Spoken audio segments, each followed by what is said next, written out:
চৰকাৰখনে আচলতে বহুত ভাল কাম কৰি আছোঁ বুলি ভাবিছে নেকি।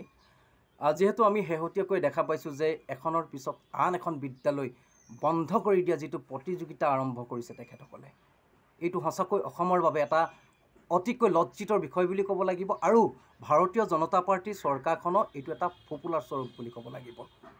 এতিয়া বৰ্তমান শেহতীয়াকৈ 92খন অসমত চৰকাৰী বিদ্যালয় বন্ধ কৰিবলগীয়া হৈছে, কিন্তু কিয় হৈছে তাৰ প্ৰকৃত কাৰণ কি, এই কাৰণবোৰ আমি জনাৰ প্ৰয়োজন বোধ আছে। যিহেতু চৰকাৰী বিদ্যালয়, এই চৰকাৰী বিদ্যালয়বিলাকৰ সঁচাকৈ আন্তঃগাঁথনি কিমান উন্নত মানৰ আৰু কি কাৰণে আচলতে আজিৰ যিবিলাক অভিভাৱক, এই অভিভাৱকসকলে চৰকাৰী বিদ্যালয়ৰ পৰা কিয় বিৰত ৰাখি তেখেতসকলে ব্যক্তিগত খণ্ড বিদ্যালয়ত ছাত্ৰ ছাত্ৰীসকলক পঢ়াবৰ বিচাৰে, এই কথাবিলাক আচলতে আমি অনুশীলন কৰাৰ প্ৰয়োজন আছে।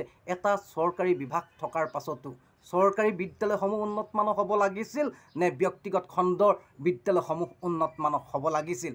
আচলতে এই যে আমাৰ শিক্ষামন্ত্ৰীগৰাকী ৰণোজ পেগু ডাঙৰীয়াক ইতিমধ্যে পুতলা মন্ত্ৰী বুলি ক'লেও কিজানি ভুল কোৱা নহ'ব, যিহেতু তেখেতৰ যিবিলাক কাৰুকাৰ্য বা তেখেতেতো সিদ্ধান্ত ল'বও নোৱাৰে, যিহেতু তেখেতৰ ওপৰত এগৰাকী মুখ্যমন্ত্ৰী আছে, সকলো মুখ্যমন্ত্ৰী সিদ্ধান্ত অনুযায়ীয়ে হয়তো শিক্ষামন্ত্ৰীগৰাকীয়ে কৰে। কিন্তু আমি আহ্বান জনাব বিচাৰিছোঁ ৰণোজ পেগু ডাঙৰীয়াক, যদি সঁচাকৈ আপুনি আপোনাৰ ব্যৰ্থতাখিনি কথাটো ইতিমধ্যে আপুনি স্বীকাৰ কৰিবই লাগিব, এই ব্যৰ্থতাখিনি স্বীকাৰ কৰি অন্ততঃ ৰণোজ পেগু ডাঙৰীয়াই পদত্যাগ কৰাৰ প্ৰয়োজন বোধ আছে।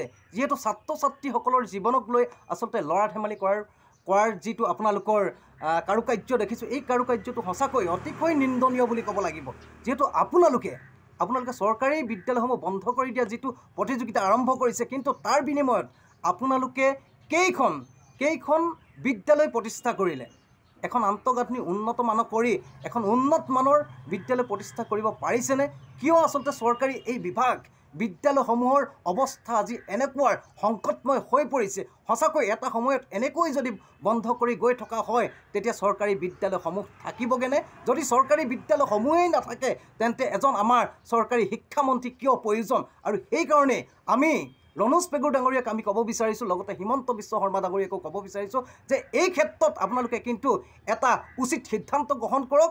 আপোনালোকে চৰকাৰী বিদ্যালয়সমূহ যাতে উন্নত মানৰ কৰিব পাৰি, আপোনালোকে এই ক্ষেত্ৰত আহুপুৰুষাৰ্থ চেষ্টা কৰি এটা সুস্থ সবল সমাজ তৈয়াৰ কৰাৰ ক্ষেত্ৰত আপোনালোকে উল্লেখনীয় ভূমিকা গ্ৰহণ কৰিব বুলি ভাবিছোঁ। যিহেতু শিক্ষাই হৈছে মানৱ জীৱনৰ মূল মন্ত্ৰ আৰু শিক্ষাৰ অবিহনে কেতিয়াও এখন সমাজ সুস্থ হ'ব নোৱাৰে। আৰু সেইকাৰণে আমি অনুৰোধ জনাইছোঁ যে চৰকাৰী বিভাগটো অন্ততঃ চৰকাৰী যিবিলাক বিদ্যালয় আছে, এই চৰকাৰী বিদ্যালয়সমূহ বন্ধ কৰাৰ পৰা বিৰত থাকি অন্ততঃ উন্নত মানৰ এখন বিদ্যালয় প্ৰতিষ্ঠা কৰাৰ ক্ষেত্ৰত আপোনালোকে উল্লেখযোগ্য ভূমিকা গ্ৰহণ কৰক ডাঙৰীয়া।